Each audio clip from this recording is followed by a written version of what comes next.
Hello friends, welcome to Laura kitchen.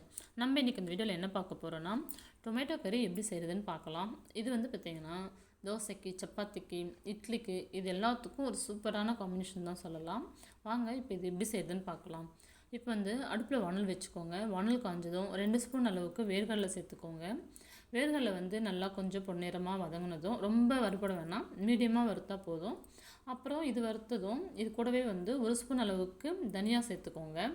அப்புறம் ஒரு 4-5 காஞ்ச தேங்காய் சேர்த்துக்கோங்க.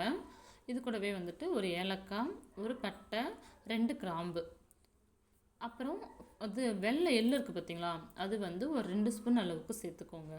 இதெல்லாம் சேர்த்து இது கூட வந்துட்டு ஒரு கொத்து கருவேப்பிலை, இது எல்லாத்தையும் சேர்த்து நல்லா வறுத்து எடுத்துக்கோங்க பொன்னிறமாக. அடுப்பு வந்து சிம்மில் வச்சுக்கோங்க. சிம்மில் வச்சுட்டு நல்லா பொன்னிறமாக ஆகிற அளவுக்கு அந்த வாசனை வரும், உங்களுக்கு எள்ளு வாசனைலாம் வரும்.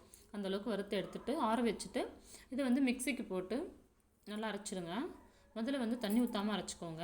அப்புறமா தண்ணி ஊற்றி நல்லா ஒரு பேஸ்ட் மாதிரி அதை அரைச்சி எடுத்துக்கோங்க. இப்போ அடுத்து நம்ம குருமா செய்ய ஆரம்பிச்சிடலாம். அடுப்பில் வானல் வச்சுக்கோங்க. அதில் வந்து 2-3 ஸ்பூன் அளவுக்கு எண்ணெய் சேர்த்துக்கோங்க. எண்ணெய் காஞ்சதும் கொஞ்சம் கடுகு, கொஞ்சம் ஜீரகம், அது புரிஞ்சதும் நான் வந்து மீடியம் சைஸ் வெங்காயம் 2 எடுத்து நல்லா பொடியாக கட் பண்ணி வச்சுருக்கேன் மெலிசா. அந்த வெங்காயத்தை இதில் சேர்த்து நம்ம வதக்கிக்கலாம். இது கூடவே வந்துட்டு ஒரு கொத்து கருவேப்பிலை சேர்த்துக்கோங்க. கருவேப்பிலை சேர்த்து கொஞ்சம் வதங்கினதும் இதில் வந்து இஞ்சி பூண்டு பேஸ்ட்டு ஒரு 1/2 ஸ்பூன் அளவுக்கு சேர்த்துக்கோங்க. இஞ்சி பூண்டு பேஸ்ட்டு பச்சை வாசனை போகிற அளவுக்கு வதக்கிக்கோங்க. பச்சை வாசனை போனதும் இது கூட நம்ம அரைச்சி வச்சுருக்க பேஸ்ட் இதில் சேர்த்துக்கலாம்.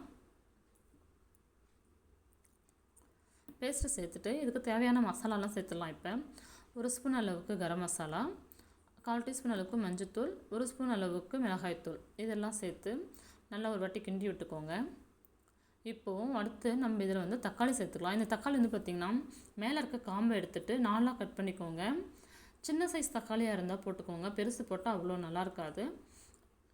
சின்ன சைஸ் தக்காளி போட்டு இதை நல்லா வந்து நீங்கள் கிளறி விட்டுக்கோங்க.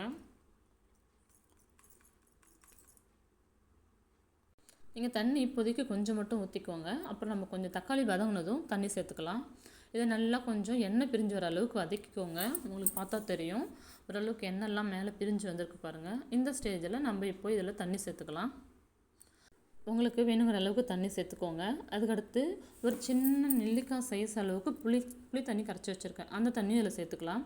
அப்புறம் நமக்கு தேவையான அளவுக்கு உப்பு, இதெல்லாம் சேர்த்து நல்லா இதை கொதிக்க விடுங்க. தக்காளி பழம் உடஞ்சிடாமல் கிண்டி விடுங்க. தக்காளி பழம் உடஞ்சிடுச்சுன்னா புளிப்பு அதிகமாகிடும், உங்களுக்கு டேஸ்ட்டு மாறிடும். இந்த தக்காளி வந்து நீங்கள் கட் பண்ணாமல் கூட அப்படியே கூட நல்லா வதக்கிக்கலாம் எண்ணெயில். அவ்வளோதான் ஃப்ரெண்ட்ஸ், இதை வந்து நல்லா கொதிக்க வைங்க. கொதிக்கட்டும். இது ஒரு மூடி போட்டு மூடி வச்சுருங்க.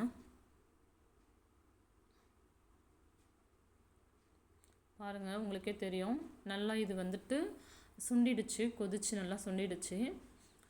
இந்த ஸ்டேஜில் வந்து நம்ம இதில் வந்து ஒரு கொத்தளவுக்கு கருவேப்பிலையும் 2 பச்சை மிளகாயை நான் கட் பண்ணி வச்சுருக்கேன், அதையும் இதில் சேர்த்துட்டு நல்லா மிக்ஸ் பண்ணிவிடுங்க.